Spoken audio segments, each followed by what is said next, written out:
Amaly an'ity fanontaniana ity indray sika androany hoe inona moa ny dikan'ilay hoe amintsika Andriamanitra.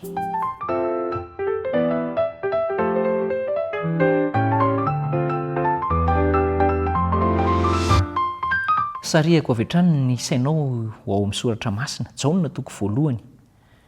Fantatry ny be sy ny maro io teny io kanefa andao fantarina amin'ny tena heviny.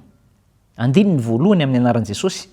Tamin'ny voalohany ny teny, ary ny teny tao amin'Andriamanitra, ary ny teny dia Andriamanitra. Ilay teny dia Andriamanitra. Mazava izay. Iza moa ilay teny? Nambarany Jaona fa ilay teny izay Andriamanitra dia Jesosy Kristy ihany io. Nifantoka tamin'ny Mahandriamanitra any Kristy mihitsy ny fanambarany Jaona.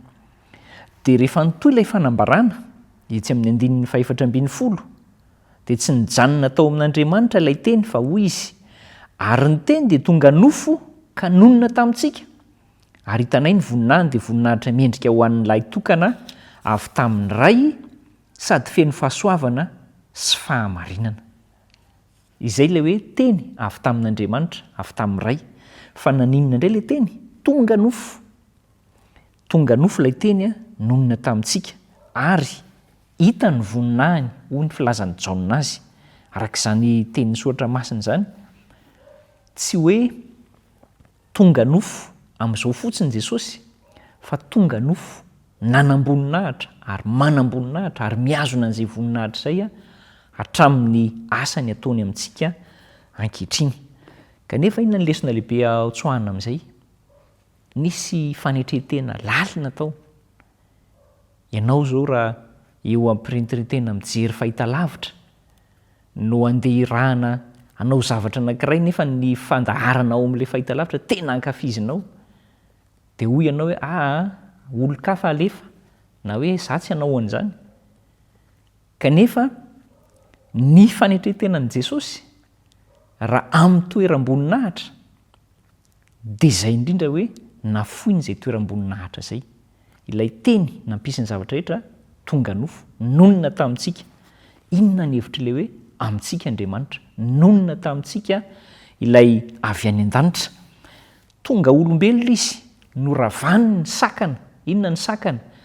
Ny sakana dia ilay hoe nanota ny olombelona, lavo ny olombelona, tsy afaka hifandray amin'Andriamanitra intsony. Za sy ianao io zany zao rehefa manota dia izay ny aterany. Mieritreritra fitsangatsangana, mieritreritra halatra, na tena manatanteraka an'izany mihitsy dia misaraka amin'Andriamanitra. Dia izay ny aterany. Tapaka ilay fifandraisana, tapaka ilay fihavanana.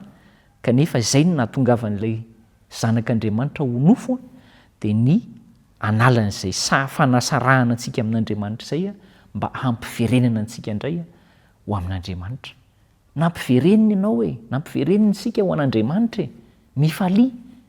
Kanefa tsy hoe izay tiako atao ihany na izay tianao atao ihany, fa izay sitrany.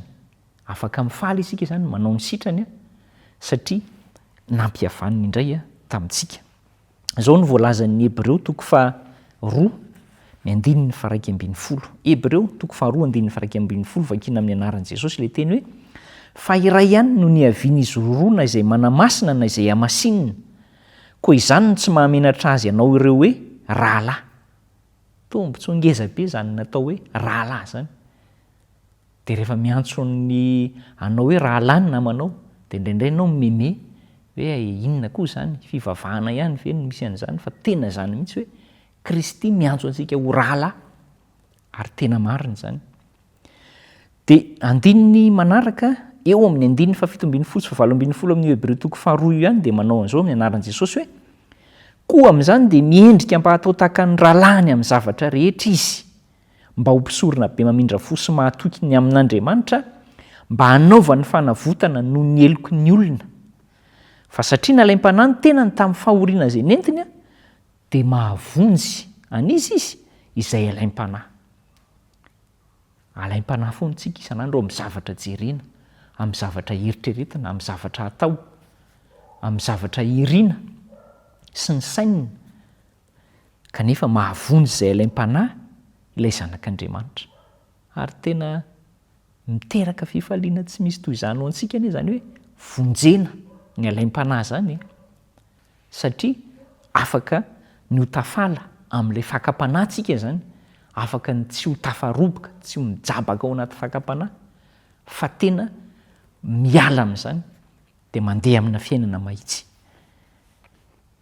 Ny hetry ho tonga anankiray amintsika Andriamanitra, izay le hoe amintsika izy, mba hanehoany fitiavany lalina antsika zany. Tsy azosika takarina loatra amin'ny saina maha-olombelona zany hoe ahoana moa zany fitiavana miala amina zavatra sarobidy, amina toerana ambony zany, makamina fietrena tanteraka, makany amin'ny fahasimbana.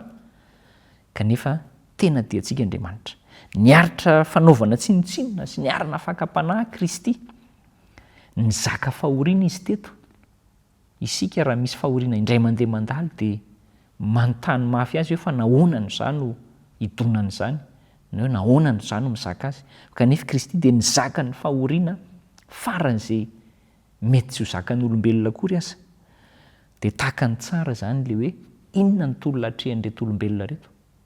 Ianao io misy tolona hatrehanao mihitsy amin'ny fiainana andavanandro, misy manahirana be dia be ny andavanandro fa zao tena takatry Kristy tsara hoe miatrika an'izany tolona izany ianao, dia rehefa apetraka ao aminy amin'ilay hoe amintsika Andriamanitra izany tolona izany, dia io fa miara-mitolona aminao izy, miara-mitolona amiko Kristy, ary tolona mankany amin'ny fandreseny zany, dia ho afaka amin'ilay hoe faharesena lava isika.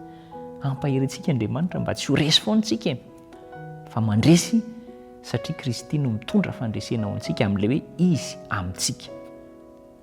Ndao faranantsika mivavaka indray izay fandalinana izay.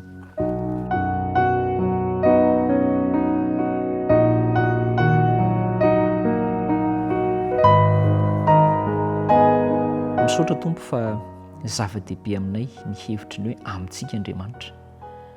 Manafaka anay amin'ny ratsy rehetra ianao, ary satria ianao fa niaina zavatra be lavitra noho ny hitanay amin'ny hevitra izany hoe fakam-panahy, ny fitsapana, ny fahoriana, dia afaka mitondra ny fahalemenay ianao.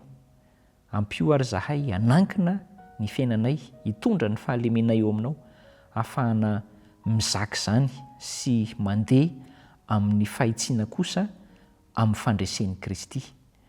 Dia arovo ty namako ty, ampio izy mba hanaiky an'i Kristy sy hitondra ny Kristy eo amin'ny fiainany, mba hahita fa ao aminy koa Kristy, dia hiainana izany amin'ny fiainany, amin'ny anaran'i Jesosy. Amen.